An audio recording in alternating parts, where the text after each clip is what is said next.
Yesusku, Engkaulah Raja Damai.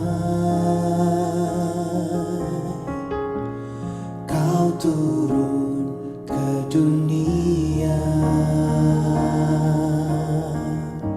selamatkan manusia. Oh Yesusku, Kau Tuhan penuh kasih.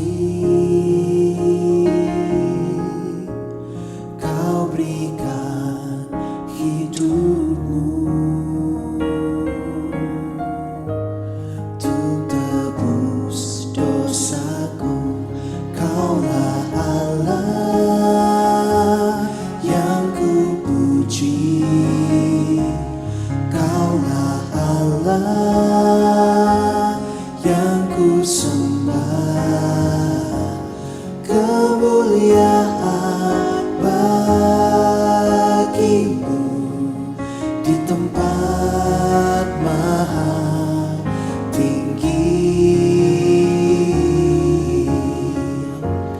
Kemuliaan bagimu di tempat maha tinggi.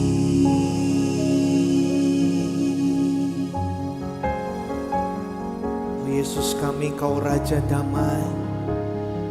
Saat ini kami datang Yesus dalam hadirat-Mu, membawa pujian kami, membawa korban syukur kami, yaitu kehidupan kami.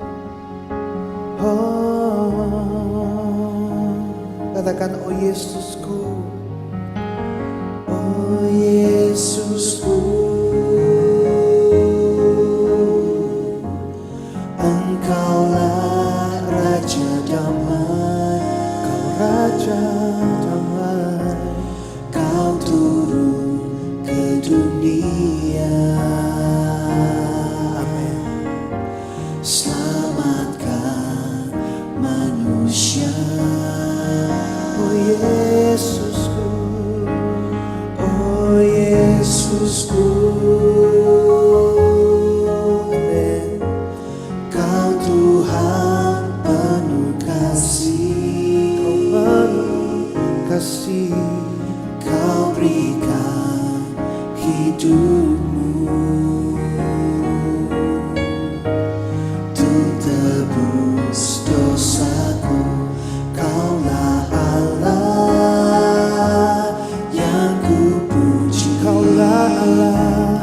Kaulah Allah yang ku sembah. Amin. Kemuliaan bagimu di tempat maha tinggi. Kami berikan kemuliaan. Kemuliaan bagimu di tempat maha tinggi. Kaulah Allah. Kaulah Allah yang ku puji. Kaulah Allah yang ku sembah. Kemuliaan bagimu di tempat maha tinggi.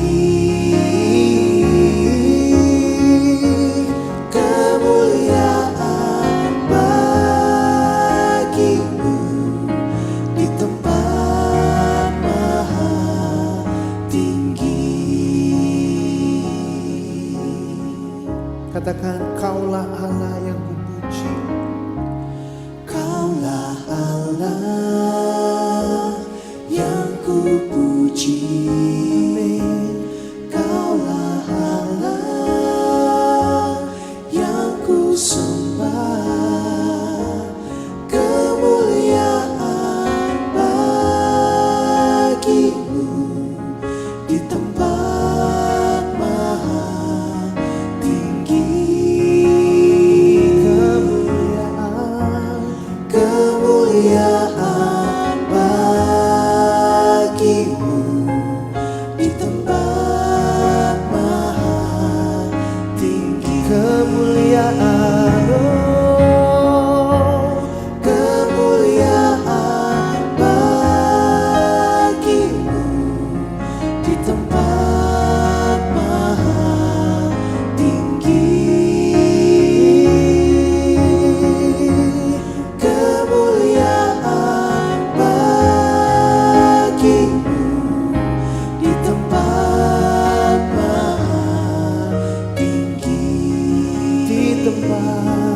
di tempat maha tinggi, Oh,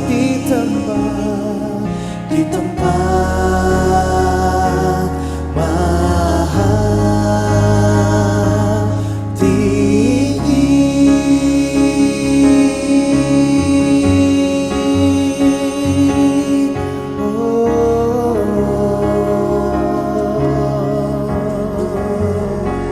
Kami berikan pujian, kami berikan pengagungan di tempat-Mu yang maha tinggi. Buat semua perbuatan-Mu, buat seluruh keberadaan-Mu, oh Yesus Tuhan, Kau penebus hidup kami.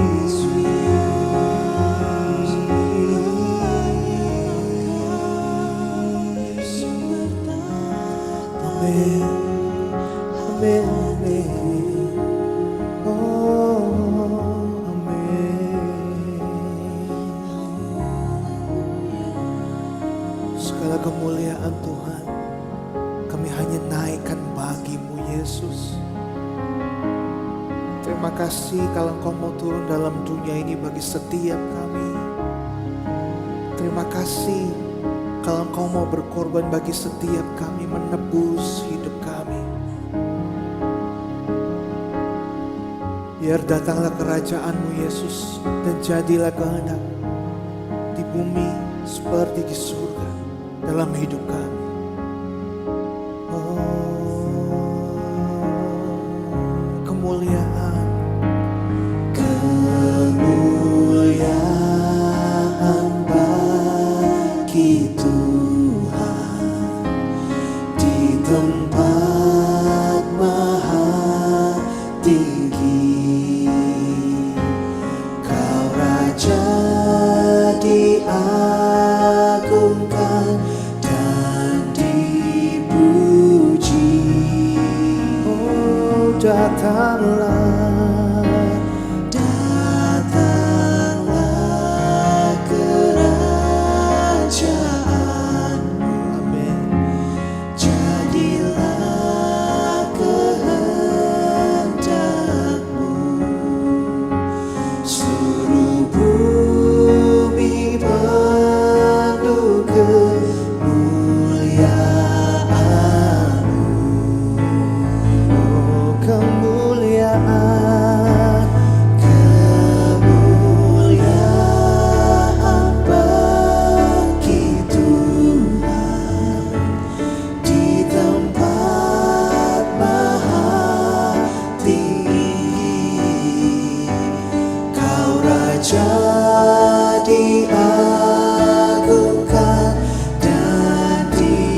Yesus telah lahir ke dalam dunia ini, lambang pemerintahan berada di bahunya. Yesus telah lahir ke dalam dunia ini, lambang pemerintahan berada di bahunya. Namanya penasehat ajaib, Allah yang perkasa, Bapa yang kekal, Raja damai. Semua manusia pujilah dan sembah Dia. Glory bagi Dia, haleluya, amin.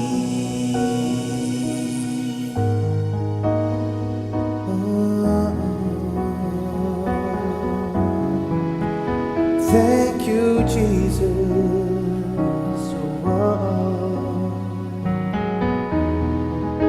Yesus telah lahir. Yesus telah lahir ke dalam dunia ini, lambang pemerintahan berada di bahunya. Yesus telah lahir. Yesus telah lahir ke dalam dunia ini, lambang pemerintahan berada di bahunya. Namanya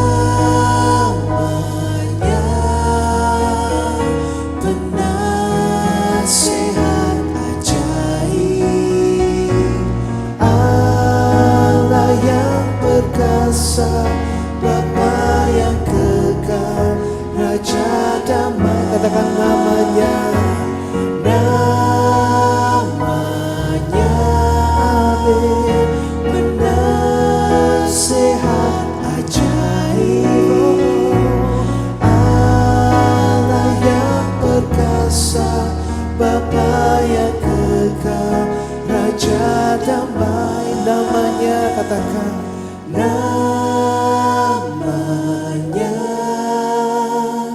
penasehat ajaib, Allah yang perkasa, Bapa yang kekal, Raja damai. Semua manusia pujilah dan sembah Dia. Glory bagi Dia, haleluya, amin. Glory bagi Dia, glory bagi Dia, haleluya, amin. Glory bagi Dia, haleluya, amin.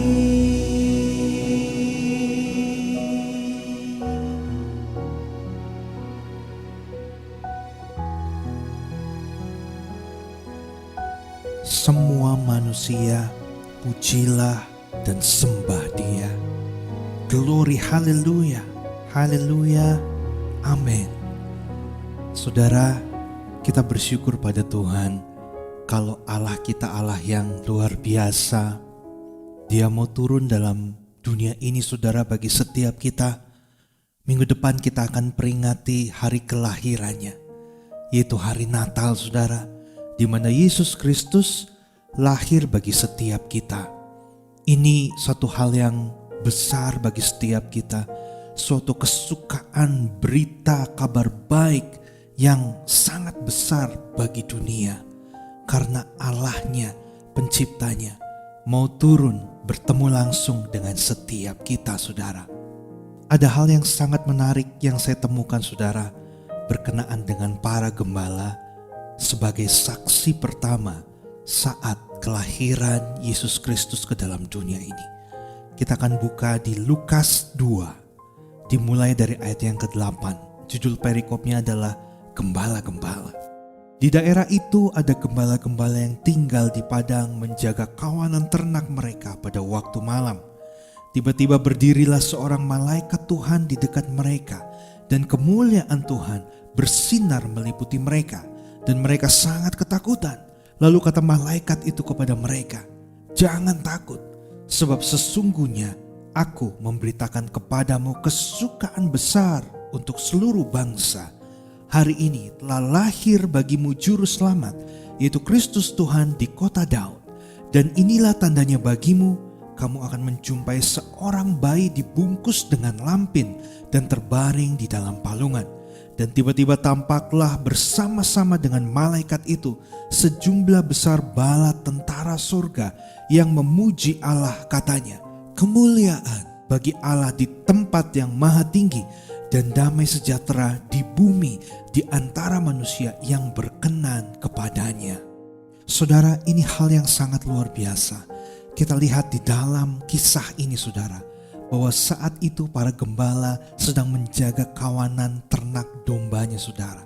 Dan kita tahu juga bahwa para gembala adalah orang-orang yang dikesampingkan.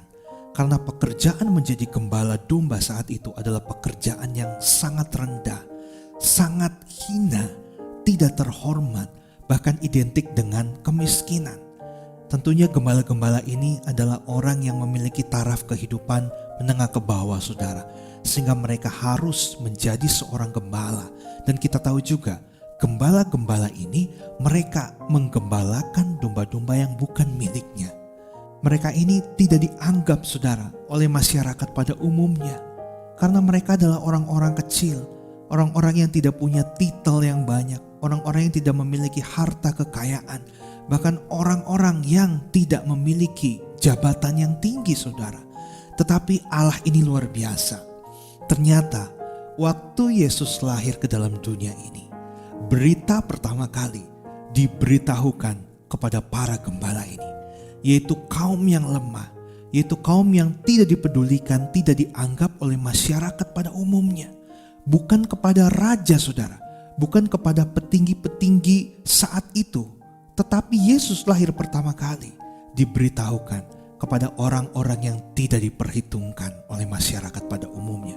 Ini suatu hal yang besar. Saya bisa bayangkan saudara, dikatakan dalam ayat ini bala tentara surga menyanyikan kemuliaan bagi Allah. Berarti pada waktu itu mungkin keadaan sedang dingin, gelap saudara. Tiba-tiba muncullah para malaikat dengan sinarnya yang begitu kemilau. Tiba-tiba mereka menyanyikan pujian bagi Allah. Seakan-akan para gembala ini menonton sebuah konser yang besar yang ada di hadapannya saat itu saudara. Saya percaya hal ini sangat indah, sangat luar biasa dibanding kita menonton konser yang ada di dalam dunia ini. Walaupun kita menonton artis yang sangat terkenal sekalipun, saya percaya kidung pujian surgawi yang malaikat naikkan jauh lebih indah daripada konser apapun yang pernah ada di bumi ini. Dan ini suatu kehormatan yang luar biasa yang para gembala ini terima saudara. Karena kabar baik, Injil keselamatan, kelahiran Yesus pertama kali diberitakan kepada para gembala, orang yang tidak diperhitungkan. Dan kita bisa kenal bahwa Allah kita ini Allah yang sangat rendah hati sekali. Sehingga ia lahir bukan hanya untuk orang-orang tinggi, orang-orang kaya saudara, orang-orang yang punya jabatan tinggi, tapi pertama kali ia hadir bagi setiap kita. Mungkin orang yang tidak memiliki apa-apa, orang yang miskin, orang yang tidak punya titel saudara, orang yang tidak diperhitungkan oleh orang lain. Tetapi Allah hadir bagi orang yang paling dianggap rendah oleh sesamanya. Ada beberapa hal yang menarik yang dimiliki oleh para gembala kalau saya perhatikan saudara di dalam ayat yang sudah kita baca. Yang pertama, para gembala ini memiliki sikap dan karakter yang selalu waspada, selalu berjaga-jaga saudara. Walaupun malam hari itu biasanya adalah waktu di mana kita ini tidur, istirahat. Dan bisa dibayangkan saudara, mungkin pada malam itu cuaca juga dalam keadaan yang sangat dingin. Saya pernah pergi ke Bethlehem saudara pada waktu sekitar bulan Februari, dan siang hari saja keadaannya saat itu sangat dingin saudara. Lagi musim dingin. Bisa dibayangkan pada waktu sore atau malam hari itu sangat dingin sekali. Dan kita lihat para gembala ini, mereka sedang berada di luar, outdoor saudara, karena sedang menjagai domba-domba yang ada. Nah saudara, karakter yang dimiliki oleh para gembala ini adalah sungguh berjaga-jaga dan waspada. Karena domba yang mereka gembalakan saat itu bukan domba milik mereka, tapi milik orang lain. Jadi mereka itu punya majikan saudara. Mereka ini adalah gembala-gembala upahan. Nah saudara, karena itu mereka harus menjaga domba-domba ini dengan sangat baik. Jangan sampai ada binatang buas yang menerkam para dombanya, atau jangan sampai ada pencuri atau perampok yang datang untuk mencuri daripada domba-domba itu saudara.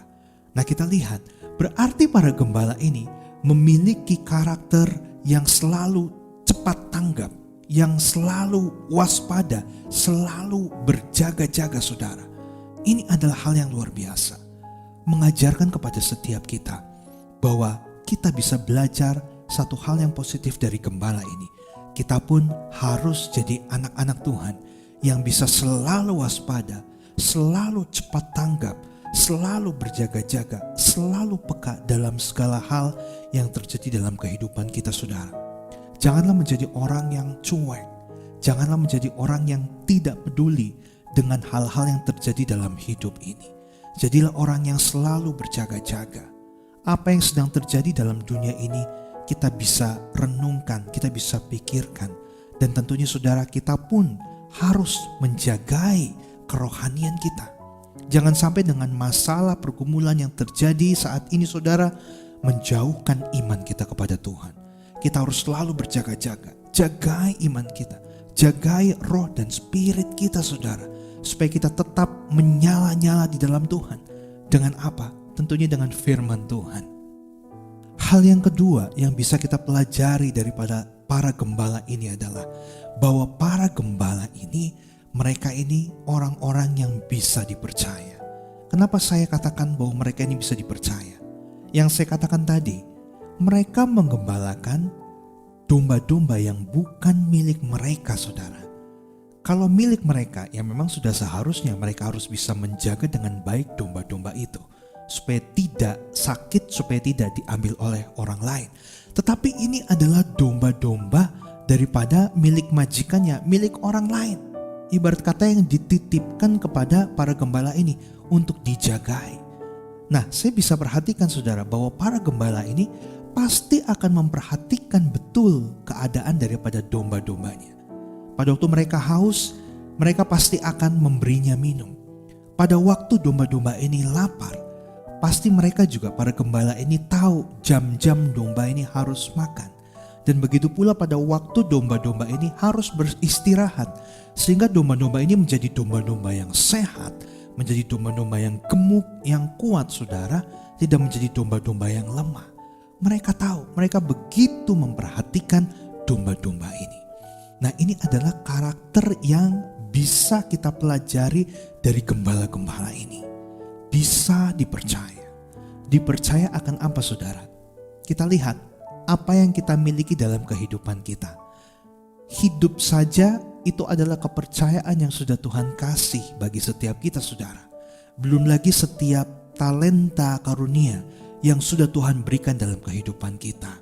Setiap kita pasti memiliki kelebihan. Setiap kita pasti sudah Tuhan titipkan talenta. Walaupun mungkin hanya 1 talenta, tapi itu juga talenta saudara, yang perlu kita kembangkan, kita kerjakan sesuai dengan apa yang sudah Tuhan kasih, bertanggung jawab sehingga talenta itu berguna bukan hanya bagi diri sendiri, tetapi juga bagi orang lain dan juga untuk kemuliaan nama Tuhan. Sehingga apa yang kita kerjakan, yang kita lakukan memuliakan nama Tuhan dan banyak orang akan mengenal Tuhan lewat talenta dan lewat kehidupan kita saudara.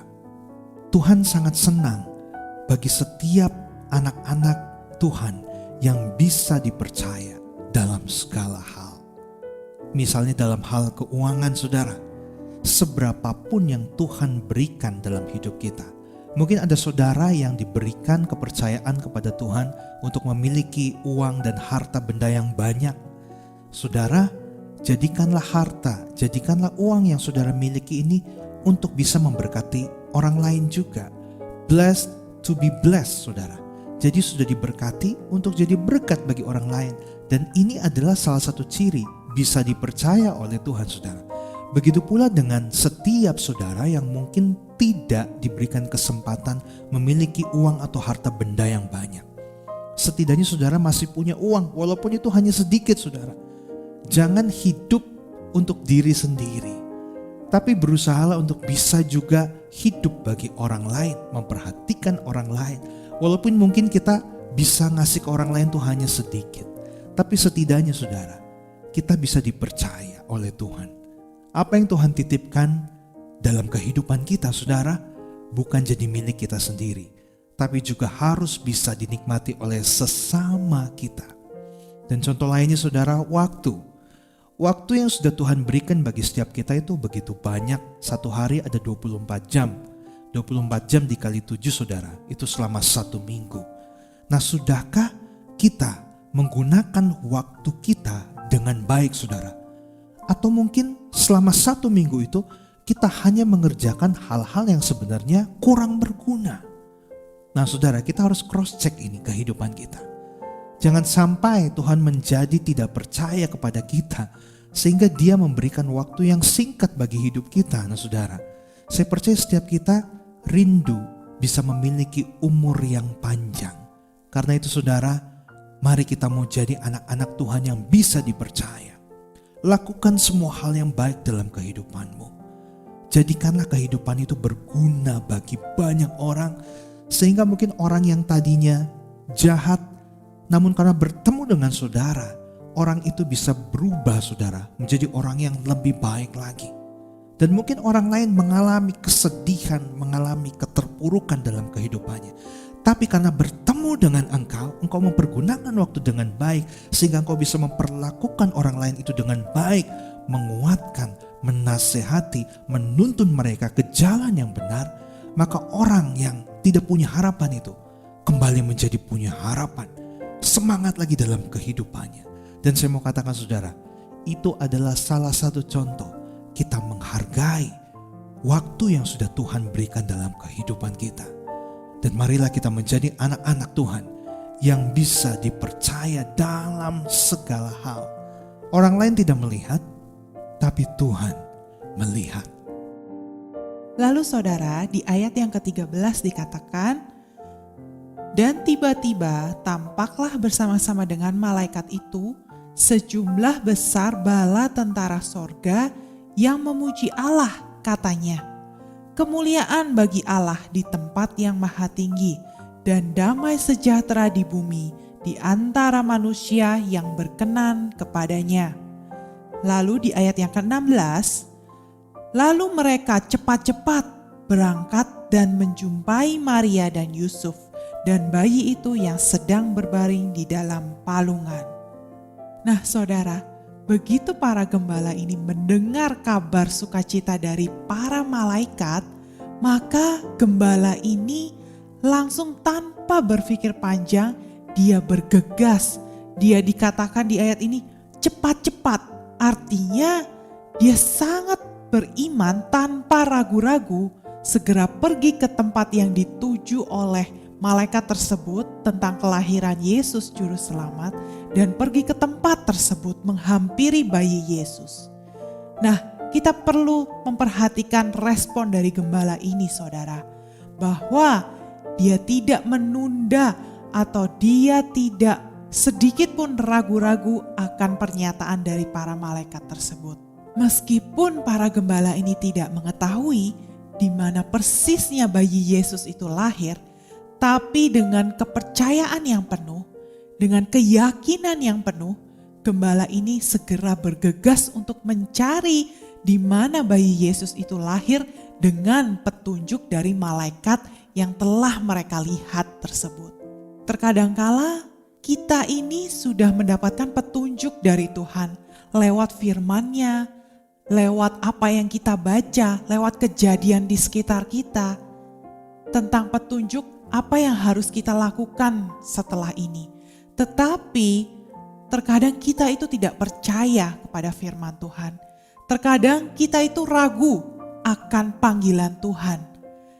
Terkadang kita ini ragu akan jalan-jalan Tuhan. Padahal jelas-jelas firman Tuhan sudah mengatakan dengan lengkap petunjuk-petunjuk yang harus kita lakukan untuk mencapai kehendak Tuhan, untuk melakukan segala yang Tuhan mau. Tapi terkadang kita ini ragu sebagai manusia. Kita cenderung tidak mau taat, saudara. Ketika kita sudah menerima panggilan dari Tuhan atau petunjuk dari Tuhan, terkadang kita suka menunda-nunda. Terkadang kita tidak langsung cepat untuk menyelesaikan tugas-tugas yang sudah diberikan oleh Tuhan. Tapi kita cenderung menunda pekerjaan-pekerjaan kita. Dan akhirnya pekerjaan itu tidak terselesaikan. Saudara, jangan sampai ketika Tuhan nanti datang kedua kali, Dia bertanya kepada kita, apa yang sudah engkau kembangkan dari yang sudah kupercayakan?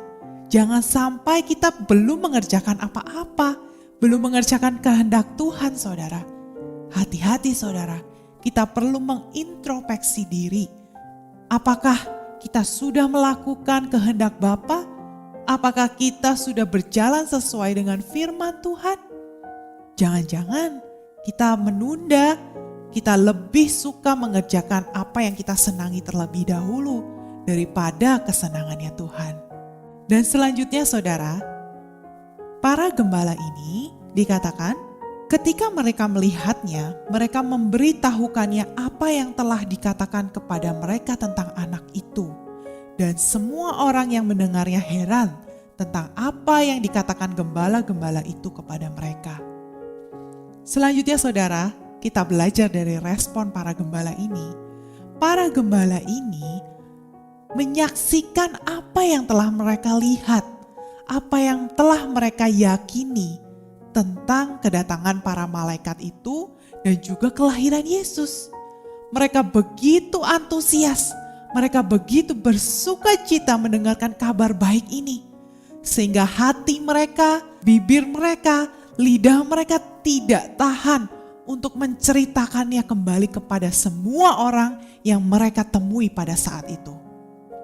Nah, saudara, seharusnya ketika kita sudah menerima Yesus di dalam hati kita, di dalam hidup kita, dan kita sudah lahir baru secara roh, artinya kita sudah memiliki sukacita di dalam hati kita. Seharusnya sukacita itu meluap keluar, saudara. Tidak mungkin ketika kita menerima Yesus sebagai juru selamat dan Yesus sudah tinggal di dalam hati kita dan mengubahkan pikiran kita, tidak mungkin kita berdiam diri saja, saudara. Pasti ada kerinduan yang besar agar orang lain juga merasakan apa yang kita rasakan. Agar orang lain juga bisa merasakan kegembiraan yang kita rasakan. Kita merasa terbebas, kita merasa menerima kabar baik, kabar sukacita.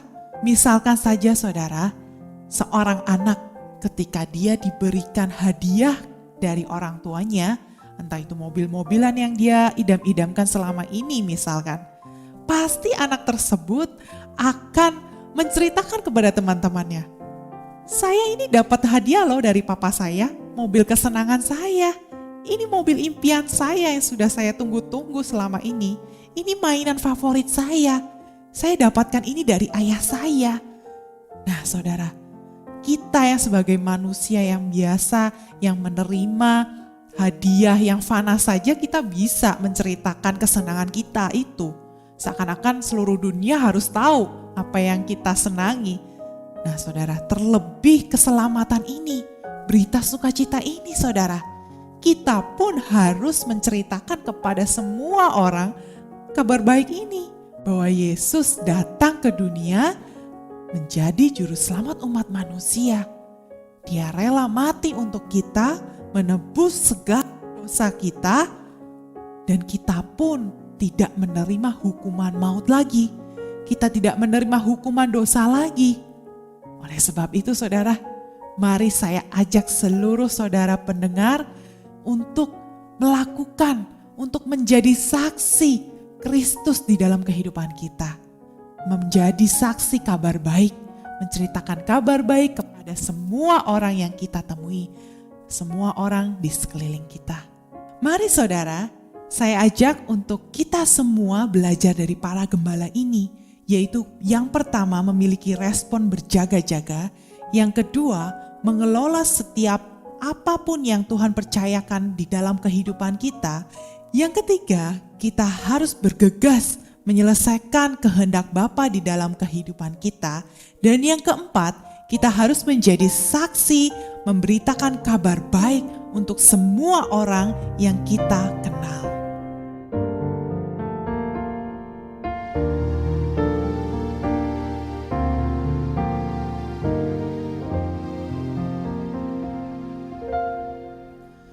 Betapa besar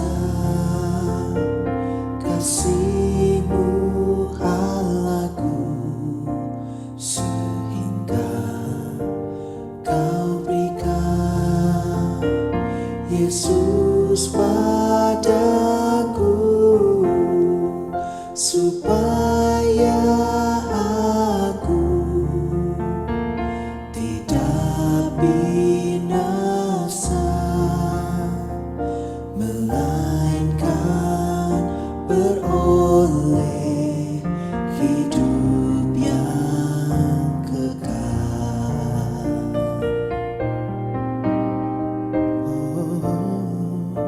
Betapa besar, Betapa besar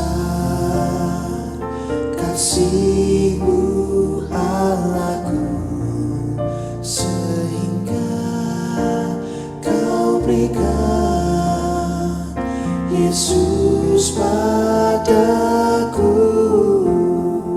supaya aku tidak binasa, melainkan beroleh hidup yang kekal. ku sembah Kau Tuhan. Ku sembah Kau, ku sembah Kau, Engkau yang layak untuk ku sembah. Ku sembah Kau, ku sembah Kau, Engkau yang layak untuk ku sembah.